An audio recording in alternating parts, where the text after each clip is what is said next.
Welcome to the Prepped and Polished podcast, the podcast that empowers you to take control of your education, featuring weekly interviews with influencers in the world of education, as well as tutoring tips, lessons, and updates. And now, here's your host, Alexis Avila. Hey everyone, welcome back to the Prepped and Polished podcast. This is going to be episode 269. I'm Alexis Avila, your host. I am the main guy at Prepped and Polished, tutoring, test preparation, executive function coaching, admissions consulting. We're about 20 minutes outside of Boston. We can see you around this area for one-to-one support, or we can work with you online. We work with students all over the world. We're blessed to do what we do, and we enjoy it, and happy to help you. But that's not what I'm here to talk about. We have a podcast today, and I bring amazing guests on the podcast from all over the world. Amazing conversations. This will be the third time we're having Dr. Jared Cooney Horvath on the podcast. I love the guy. He is so charismatic and genuine and smart, and he really cares about kids learning. He's definitely anti-technology, but he has statistics to prove why it's not good. But he also gives you tangible things to do to learn better. A very accomplished doctor. He's a neuroscientist. He's been featured in the Economist and New York Times, BBC, PBS's Nova. Can go on and on. He's got a new book that just came out. It will be on Amazon and everywhere, called The Digital Delusion. And this is episode 269. We're going to talk a little bit about some of the dangers of student technology, how to help students overcome these pitfalls and better thrive in today's modern age. It's a must listen. I love these conversations, and you're going to be better off for it. If you're interested in learning and being a better learner, this is for you. To work with Jared, you can check out Jared Cooney Horvath's YouTube page, or go to www.lmeglobal.net. And stay tuned for this episode. And let me know what you think. You can always email me, Alexis at preppedandpolished.com. And hope you enjoy it. Hey, Jared. Welcome back to the Prepped and Polished podcast. How you doing? Good. It is awesome to see you again. Everything is good and busy in my side of the world. So that's when you keep busy, that means you must be doing something right or something wrong. I don't know. Tell us what you've been up to the last year. It's been about a year since we had you on. Yeah, so we've in that year, I've started filming a documentary series on genius. The idea being, so the idea is genius born or made? But what we're doing through the documentary is sneaking in a lot of ideas about learning and performance. How do we make ourselves better? So it was kind of a nice vehicle to sneak some of this learning stuff in. And I just finished a book that just got published actually a couple days ago called The Digital Delusion: How Classroom Technology Harms Our Kids' Learning and How to Help Them Thrive Again. So it's kind of my shot over the bow with the ed tech stuff to kind of say, all right, are there better ways to do learning than we've been doing over the last 2 decades? So tell us about the book, The Digital Delusion. So, and how to help kids thrive again. So when will it be released? How can we buy it? And we'll jump into that. So it is, it just came out 2-3 days ago now, so we're 3 days old on the thing, and right now it's available only on Amazon now, but give me a week, it'll be everywhere else. I'm now learning the publishing world as well, which is just like everything. When you see behind the curtain, every field kind of has its own path, its own little kind of skeletons. It's like, oh, you didn't know about this, did you? So give me a little bit of time, we'll get it into bookstores. But yeah, so I guess kind of, and we've kind of spoken about this in the past, is learning is a biological process. So just like breathing, just like digestion, just like exercising your muscles, there's a biological process behind it, which if you're human is going to follow one path. There is no human who digests differently than any other human. There's no one who breathes differently. By all means, some of us need supports. We can't breathe or eat certain things, but the process stays the same.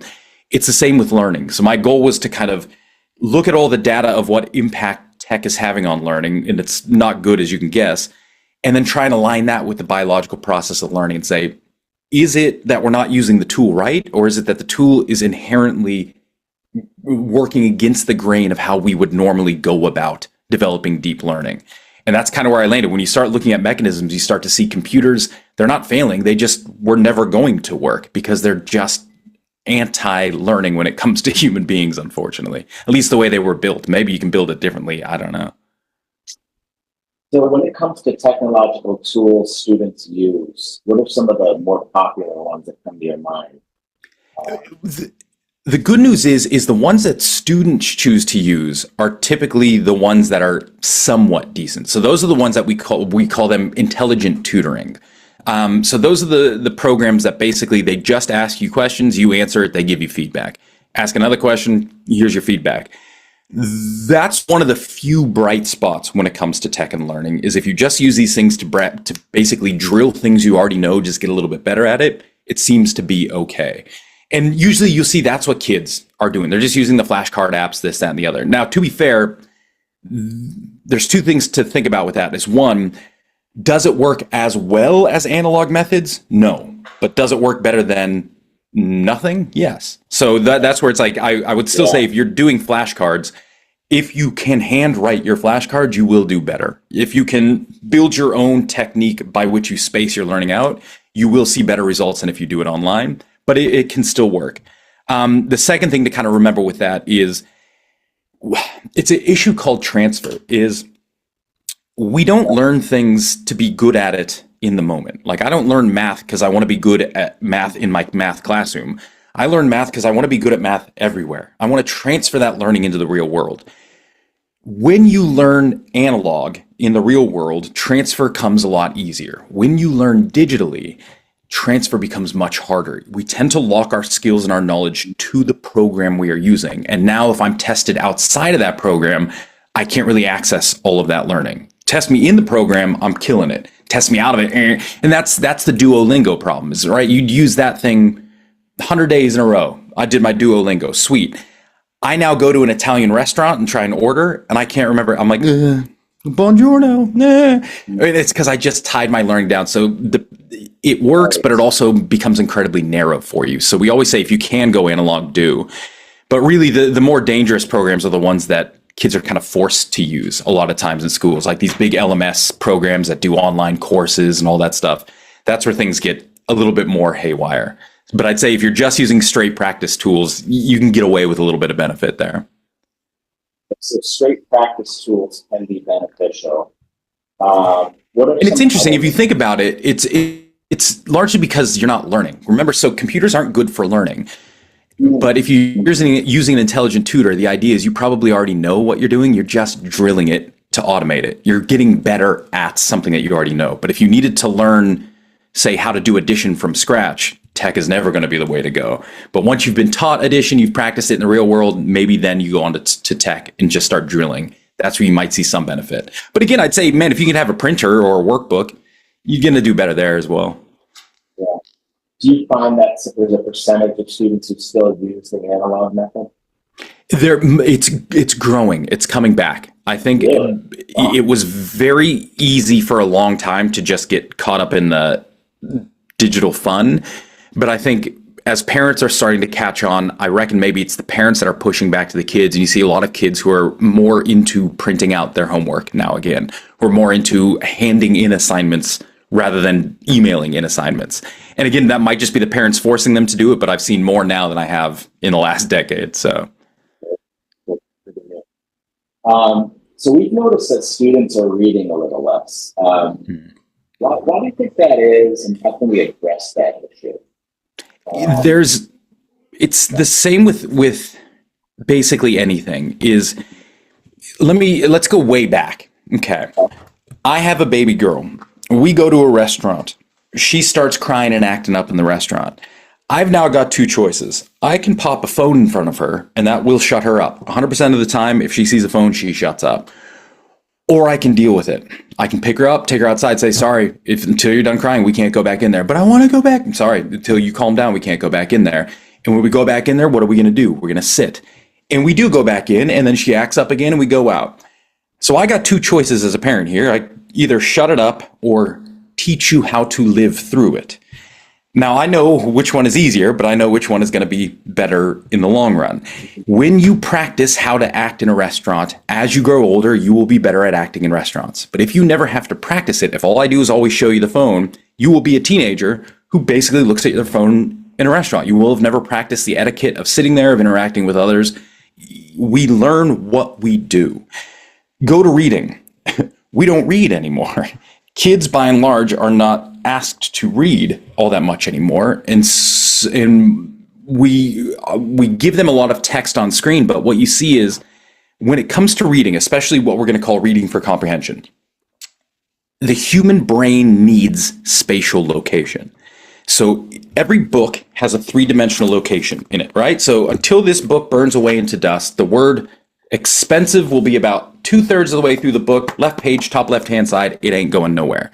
That becomes a part of your memory. The spatial location of what you're reading becomes stamped with what you're learning, and you can use that to access the content later. So if you're an avid reader, you will notice you might not always remember verbatim what you read, but you will always remember where it happened in the book. You'll be like, oh, I can just flip right to it. There it is. That's the passage. On a screen, you don't have any more three-dimensional location. Words go from the bottom of the screen through the middle out the top. They're scrolling all around. So an entire aspect of human memory gets dumped, which means when you read on a screen, basically after about 5 minutes, you no longer read. You just start skimming. Your brain says, look, this isn't reading. This isn't real. And so you basically just start looking for keywords. Off you go. So when we train kids and they grow up online with a lot of text, people assume they must be doing a ton of reading. No, we don't read online. Nobody reads online. It doesn't, and this is a good example of it, doesn't align with how human biology works. If human biology requires space for memory, and we don't have space when we read, we won't read. So when we say kids are reading less, we assumed that by raising them with text on a screen, that meant they were reading. It all comes back to hard copy reading. Until we train in hard copy reading, until we get used to that process and really practice that, I would not expect anyone to do it without that practice. You'd be like the kid who always had the cell phone. You'll never learn how to act in a restaurant. So until you give kids books again and force them to sit down for periods on end where they actually have to look at spatial location and awareness, we're going to see I would suggest a more rapid drop in reading over the next couple of years until people really figure this out and we go, oops, we just trained a generation of kids on a tool that taught them to skim rather than to read. Does that kind of make sense? Not only does it make sense, but a question for you is, if you want to get back into reading more, would you suggest a daily read? Practice. Yep. And I think a great place to start with that, especially with kids, and I say kids, but realistically, man, we're talking what, 8 to 28. That I'm an older man, so everyone's a kid to me. Get off my lawn. Is a good place to start with that is typically at night before bed, because you're going to give yourself a double whammy. Is one, you're going to practice your reading and you're going to get used to that, and all of a sudden 5 minutes is going to become 10 minutes. 10 minutes is going to become 15. 15 is going to become 20. You're going to start to develop that stamina again when it comes to reading. Also, what it's going to do is when you do a cognitive task before bed, you've got two kind of versions of it. You've got one which we're going to call, just simplify, active, one passive. If you're scrolling on a phone before bed, the brain considers that a very active activity, and it's going to be harder for you to go to bed. Your brain is going to stop the release of the chemicals you need to sleep. But reading, for whatever reason, reading a hard copy book, now there's one big caveat to this, but reading a hard copy book, your brain recognizes that as a passive cognitive activity and will actually make you tired. So not only will you practice the art of reading, but it will get you into a better spot to actually go to bed that night. It becomes really useful for you to sleep, and sleep becomes all important for learning. Now, the big caveat to that is, and I guess there's two, is one, you can't be reading for learning. So if you're going to bed, don't pick up a textbook and read that. If you're reading for learning, that's active. You have to be reading for pleasure. Two, You can't love it. That's the other problem is when you're reading for pleasure, but something is too good, then you get into the active mode and then you might not go to bed. You might stay up for 2 hours reading, which to be fair, fine. If you keep reading for 2 hours, I'm not going to be mad, but it usually is the books that you enjoy, but you don't love are the best ones to read before bed if you want to go to sleep. That's great. And then morning, something a little bit more factual, right? Yeah, and that's where, I hate to say it, but that's where things like newspapers and stuff come back into, is now you're back into that mode where let's learn, let's wake the system back up. One issue I've been seeing lately, and I'm going to try to find a question out of this, but it seems like teachers allow kids inadvertently, but not intended to harm them, to bring, like, say, iWatches, school laptops to school with the intention of doing something good. But what happens is that kids find ways to do things that are not good. Yeah. It becomes a big problem. Is that an issue you've seen too, where it's like for example, okay, I'm going to let you bring your iWatch because it allows you to check your time and maybe communicate with your mom, all good things. But at the end of the day, they're distracted a million times. Yeah. And I would imagine Jared is not like that. That is. Well, if we talk about other intractable mechanisms, this is one of those mechanisms where tech could have been done something right, but it's gone haywire. Is key to all learning is focus. Attention is key to all learning. And so think of attention kind of like a filter that determines what's relevant, that's going to make it into your conscious awareness, you can learn it. What's irrelevant gets blocked out. The problem with human beings is we only have one attention filter slot. So it's a little nugget here behind our left eye, which means if we ever want to do two things at once, we cannot do it simultaneously. The best we can do is start one, take that filter out, put in the new filter, jump to this task. Take that filter out, put in the old one, jump back to this task. So in the end, human beings can't multitask. The best we can do is task jump.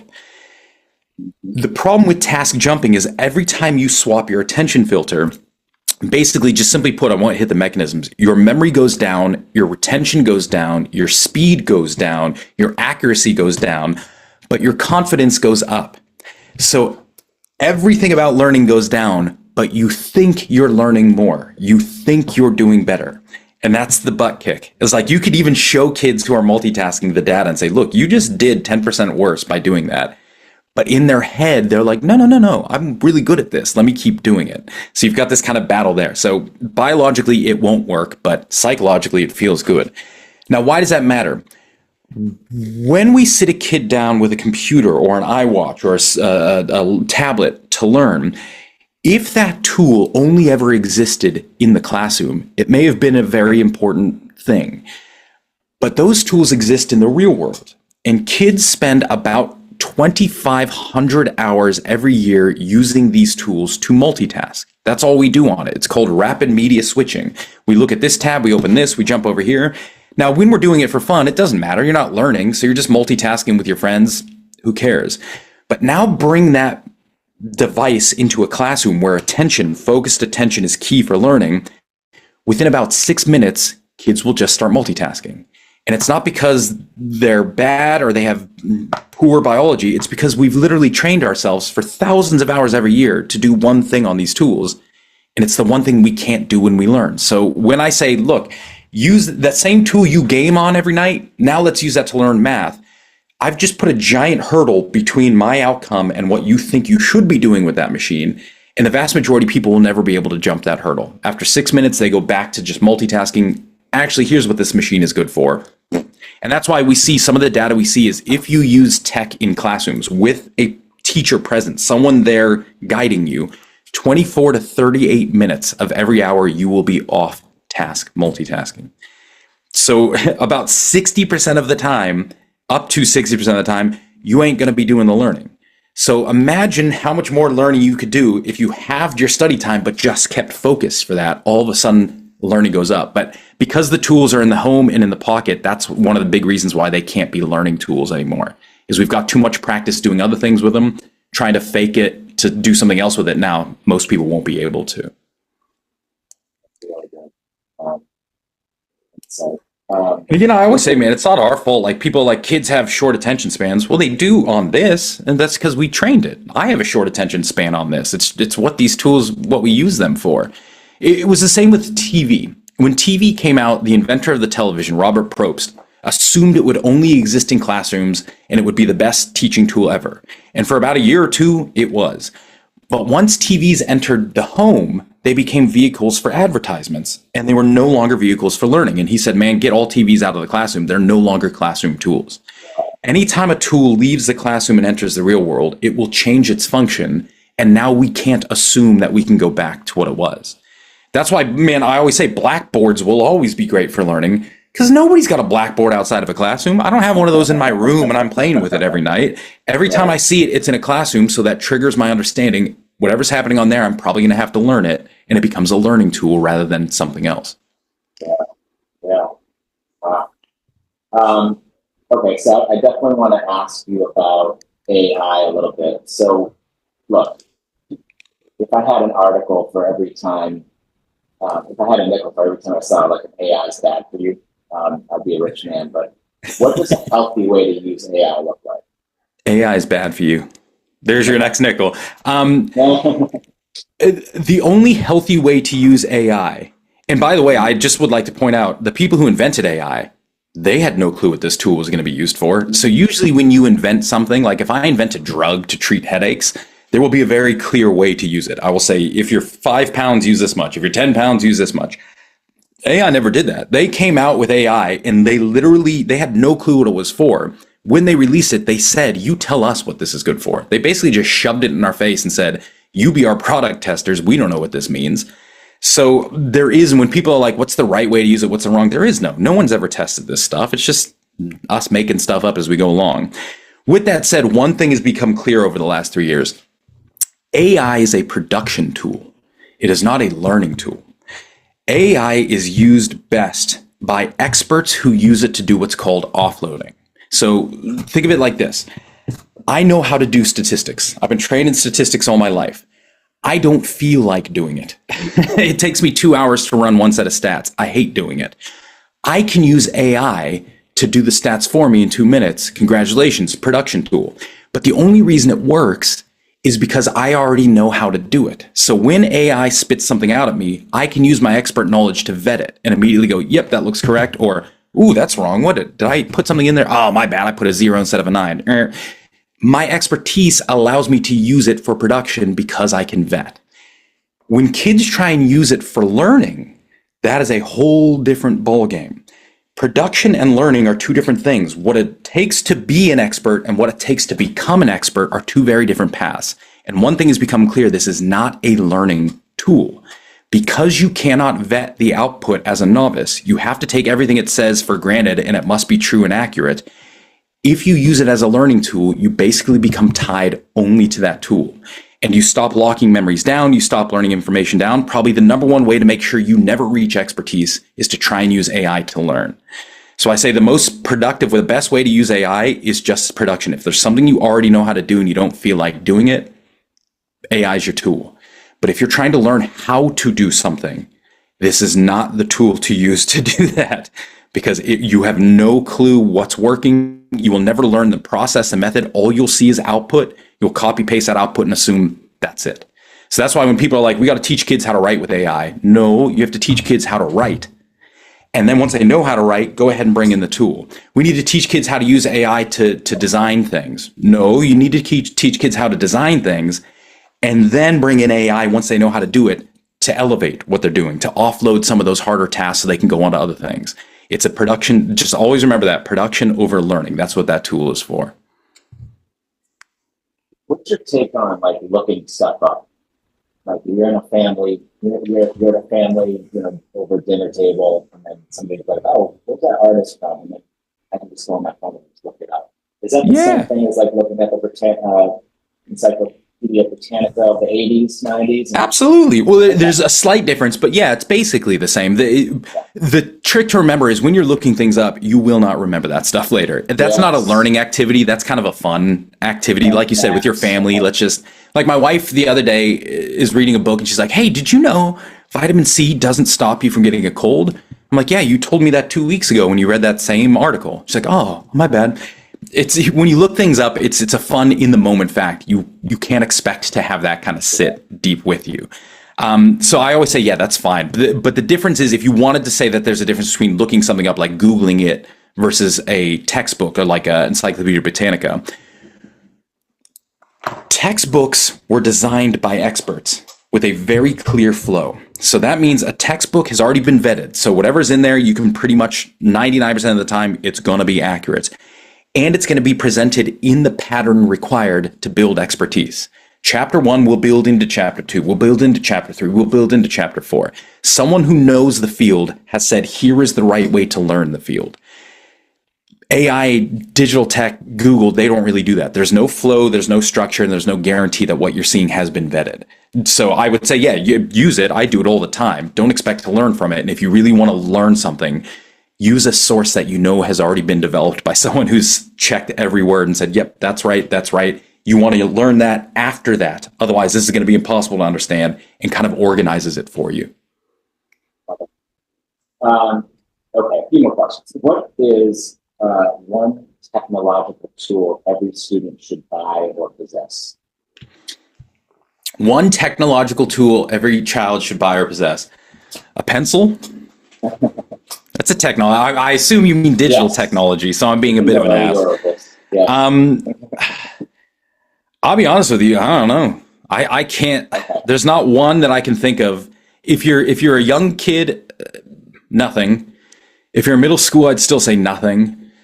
If once you get into high school, you probably time to get an email address. So I'd say a laptop, but make sure it's yours and not the school's, because weird things happen when they can vet that.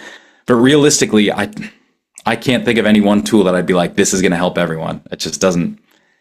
A pencil, a notebook. That's about as far as I can go with that one. I know I feel bad, but that's. Okay, so a little bit more of a global question, but how do we overall turn digital use to a learning advantage? The only way I can think that it's ever going to work is structure. If you're going to have a digital tool, if you're going to use digital tools for learning, you cannot be doing anything else on that tool. It has to be a single-use device. Like a camera. People are like, how are we going to teach kids to take photos? You use a camera. Because a camera, you can't do anything but take photos. So good news, you're going to learn one thing, how to take photos. I tried to buy my nieces a digital camera so they could practice photography for Christmas. There wasn't a single one I could find that didn't also have games and internet connection and this, that, and the other. It does 50 things. I'm like, I don't need it to do 50 things. That's the number one way to make sure you won't learn how to take pictures. That's why like iPhones are so horrible. Oddly enough, it's think about digital tools like a Swiss Army knife. Swiss Army knife does everything, but it doesn't do anything well. You can screw in something, you can cut something, you can do whatever you want with it. But you can screw better with a screwdriver. You can cut better with an actual pair of scissors. Digital tools do everything, but it doesn't do anything particularly well. And that's why I'd say if you can lock a system down, if you're trying to build or use tech for learning, no other tabs, like a speak and say. It does one thing. Type a letter, it says a letter. Go for it. If you can somehow lock that down, and I would also say then block out your timing. If we know we've already got patterns with tech that mean I'm going to have a very specific limit on what I can do before I start multitasking, go in with a structure in advance. Say, I'm only going to use this tool for 15 minutes, and here's the one thing I'm going to do on it, or the two things I need to do. When I'm done with that, I'm done with that.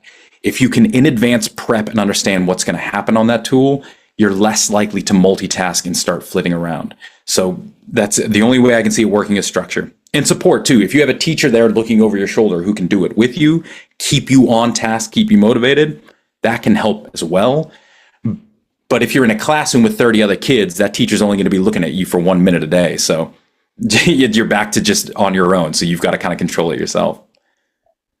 And that is arguably one positive healthy tool you could give to a kid. It's like a device that is designed for one purpose alone. So I mean, it's the lesser of the evil, right? but maybe Yeah. a camera, a digital camera. Yeah, and I think that's so. You'd assume if there was ever, and I don't know, maybe they do exist. I just don't know. Yeah. Like a computer that did nothing but word process, a typewriter. There you go. It does exist. If all you had was a typewriter, and then people were like, "Oh, we shouldn't use typewriters." Well, no, you shouldn't use typewriters if you're learning to handwrite. Absolutely. If you're learning how to structure an argument, don't use a typewriter. But when it comes to pure production, use a typewriter. And if the goal was a typewriter versus a computer with a million other things, give me the typewriter. If you can just do one thing on a machine, a single-use device becomes so important if you want any of this to work. Yeah. All right, Jared, how do we best get in touch with you? Oh, you look me up online. If you look up Jared Cooney Horvath, I have a YouTube channel. So every couple of weeks I put out a new video about learning. It's all up there. So if you want to just kind of keep to date on what's the latest research on learning techniques and stuff, that's there. Or you could look me up on my website is lmeglobal.net. We got some resources, books and stuff there. Otherwise, just Google me. I'll pop up here and there every once in a while. I'll have an article in a paper or something. And do you promise next time we do the podcast that you can do it from Italy?